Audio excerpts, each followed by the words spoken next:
तो उनका बहुत ग्रूम वेलकम किया गया। इवन के उनके प्रेसिडेंट जो है दुबई के, वो खुद गए उन्हें रिसीव करने। फिर दूसरी चीज उन्होंने एक और बहुत शॉक मिलता, सारी यूएन की डेजिग्नेटेड टेररिस्ट ऑर्गेनाइजेशन है, देखो सारी की सारी मुसलमान है, तो अपने अंदर ये लोग देखते नहीं है। और जब इनको कुछ बताया जाता है कि तुम्हारे अंदर ये खामियां, तो ये उल्टा रोना धोना शुरू कर देते हैं। तो मेरा ख्याल से गिर्थ विल्डर आया, अभी और राइट विंग के लोग आए, उन्होंने मुसलमानों को अलहदा लॉज का लेवरेज देकर जो है बहुत ज्यादा उनको चौड़ कर दिया है। इंडिया के हर सिटीजन के ऊपर इक्वल लॉज। तो जो सेल्फ रिस्पेक्ट है ना, वो मोदी में है, जो कि हमारे लीडर्स में बिल्कुल भी नहीं है। वो जाते हैं तो जाके कहते हैं कि हम मांगने नहीं आए हुए, मैं यहाँ पे मैं मांगने नहीं आया हुआ। तो जब आपने जाके अपने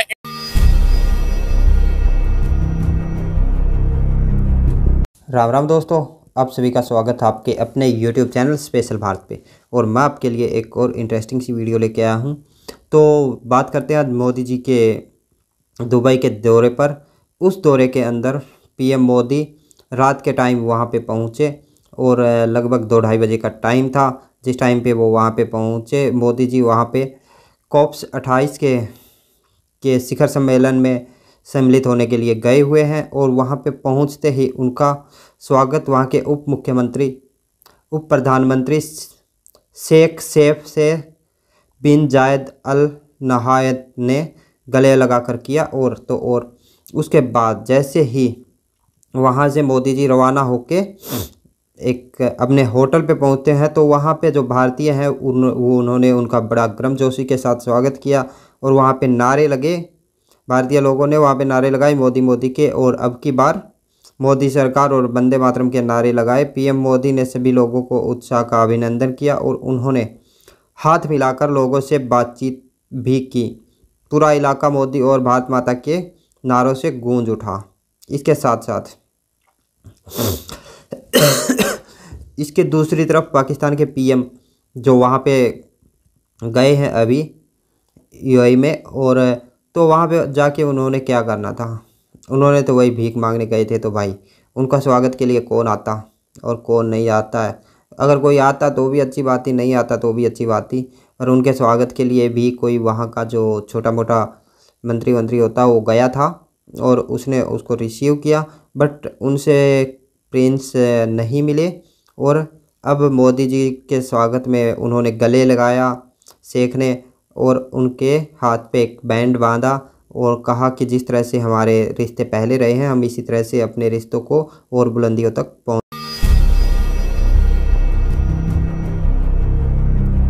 8 कंट्रीज दुबई के अंदर जा रही हैं, उसमें पीएम मोदी जो हैं वो गए हैं। हमारा पड़ोसी मुल्क हिंदुस्तान वो भी शामिल है। पीएम मोदी जब गए तो उनका बहुत ग्रूम वेलकम किया गया। इवन के उनके प्रेसिडेंट जो है दुबई के, वो खुद गए उन्हें रिसीव करने। फिर दूसरी चीज उन्होंने एक और बहुत शॉकिंग कर दी कि उन्होंने रिबन बैंड बनाया हाथ पे कि भाई ये हमारी दोस्ती की आपके लिए एक छोटा सा गिफ्ट है, जो आपने पहले दोस्ती हमारे से निभाई और अब आगे इन फ्यूचर निभाएंगे, उसके लिए छोटा सा गिफ्ट है। सर मुझे बताएगा कि क्राउन जो सऊदी के हों या दुबई के हों, मोदी को इस तरह प्रिटेंड करते हैं, इतनी ज्यादा इंपॉर्टेंस देते हैं, वैल्यू देते हैं, जिस तरह से उनका सगा भाई या भाई हो, जो भाई जैसा हो, क्यों? देखें, इसके लिए तो आपको क्वेश्चन में आपका आंसर है कि वो जो हमारा पड़ोसी मुल्क है उसकी जो इकानमी है वो हमसे देखे कितनी, वो वर्ल्ड की जो है 5th लार्जेस्ट ग्रोइंग इकानमी है।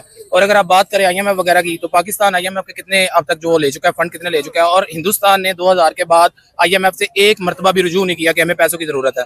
उसके अलावा जो मेरे ख्याल में सबसे बड़ी बात है वो इससे नफस की है। जो सेल्फ रिस्पेक्ट है ना, वो मोदी में है, जो कि हमारे लीडर्स में बिल्कुल भी नहीं है। वो जाते हैं तो जाके कहते हैं कि हम मांगने नहीं आए हुए, मैं यहाँ पे मैं मांगने नहीं आया हुआ। तो जब आपने जाके अपना इंट्रो ये करवाना है टर्की जैसे ममालिक में, तो फिर मेरे ख्याल में फिर यही जो है ना वो सर्कमस्टांसेस और कॉन्सिक्वेंसेस ऐसे ही होंगे।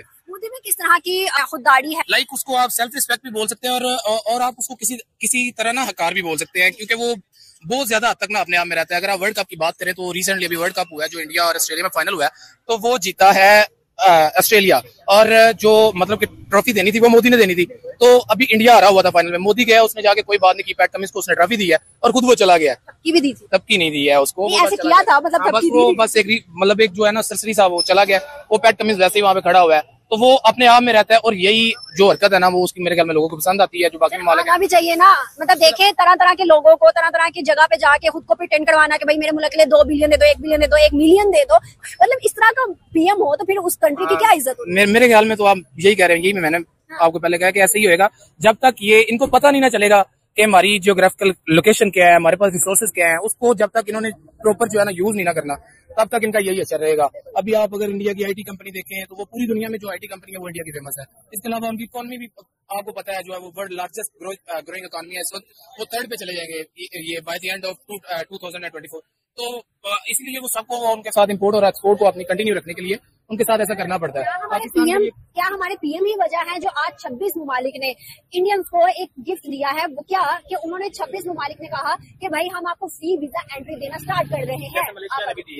2 दिन 3 दिन पहले कॉमन डिनोमिनेटर है वो है आपका मजहब। उसी मजहब के अंदर चाहे वो अल्जेरियन मुसलमान हो, चाहे मोरक्को का मुसलमान हो, चाहे दागिस्तान का मुसलमान हो, चाहे अपना पाकिस्तान का मुसलमान हो, सारे वहां पे जाकर चुनिया चला देते हैं। एक आर्गुमेंट देते हैं जी हम 2 अरब हैं, बाकी के लोग इतनी तादाद में नहीं है, क्रिश्चियन है लेकिन चलो क्रिश्चियन को इग्नोर किया, हिंदू भी तकरीबन 1 अरब के करीब तो है, तो आपका आधा तो होना चाहिए ना। उनके बैड बिहेवियर नजर आने चाहिए। वो जय श्री राम कह के किसी ने छुरियां चला दी हैं और किसी ने कोई बुद्धिस्ट नारा लगा के छुरियां चला दी हैं। कुछ तो मिले, कुछ 20% उसका मिले, कुछ भी नहीं मिलता। सारी यूएन की डेजिग्नेटेड टेररिस्ट ऑर्गेनाइजेशन है, देखो सारी की सारी मुसलमान है। तो अपने अंदर ये लोग देखते नहीं है, और जब इनको कुछ बताया जाता है कि तुम्हारे अंदर ये खामियां, तो ये उल्टा रोना धोना शुरू कर देते हैं। तो मेरा ख्याल से गिर्ट विल्डर आया, अभी और राइट विंग के लोग आएंगे, ट्रंप भी मुझे लगता है, although I don't want this, मैं एक क्लासिकल लिबरल आदमी, मुझे ये राइट विंग के जितने भी नैरेटिव्स हैं मुझे कभी पसंद नहीं है। लेकिन अब वो वक्त आ गया कि जो राइट विंग के लोग हैं, they are making more sense on certain issues, not all issues. मैं globalist हूँ. I am in favor of European Union. I am in favor of multiculturalism and good immigration. Legal migration, I'm in favor of all of this. जो right wing के लोग नहीं है किसी भी इनकी फेवर में, लेकिन ये जो अनकंट्रोल्ड मुसलमानों की जो बदमाशी है, अब टॉमी रॉबिन्सन को अरेस्ट कर लिया प्रो इसराइल प्रोटेस्ट में, जो कि वो प्रो इसराइल है, वहां पे गया।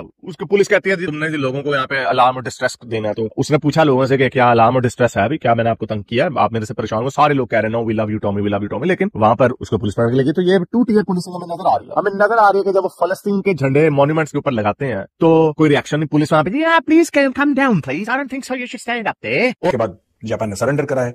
हिरोशिमा और नागासाकी में फैट मैन और लिटिल बॉय 2 एटॉमिक बॉम्ब डाले अमेरिका ने, पूरा ध्वस्त कर दिया जापान को। उसके बाद जापान ने करा सरेंडर, फिर जापान को एक अमेरिकन प्लान के तहत दोबारा इंडस्ट्रियलाइज करा गया। आज की तारीख में दुनिया का 4था सबसे बड़ा, ये सबसे अमीर मुल्क जापान माना जाता है। आप होंडा की गाड़ियां ले लीजिए या आप सोनी ले लीजिए, जिसके टेलीविजन सेट्स भी हैं, जिसके हेडफोन्स भी हैं, जिसके वॉकी टॉकी हमारे टाइम पे आते थे। हाँ, वॉकी टॉकी वो बात करने वाले शुरू में सोनी बनाता था एक टाइम पर, बाद में हमने मोटरोला के भी देखे, पर इनका एक वॉकमैन भी होता था, कैसेट वाला। आजकल तो मिलता नहीं है वॉकमैन, इनका कैसेट वाला वॉकमैन हुआ करता था सोनी का, बड़ा मशहूर। और भी कई चीजें थी और इनकी अलग गाड़ियां थी। तो जापान का जो पास्ट है ना, वो थोड़ा सा मैं आपको इनके अतीत में ले जाना चाहता हूं। जापान की जो बड़ी बड़ी कंपनियां हैं, मैं सबकी बात नहीं कर रहा दोस्तों, I am not talking about all their companies, लेकिन बड़ी बड़ी जो कंपनियां थी जापान की, एक जमाने में हथियार बनाती थी। नॉट मेनी पीपल, आपने मित्सुबिशी का नाम सुना होगा।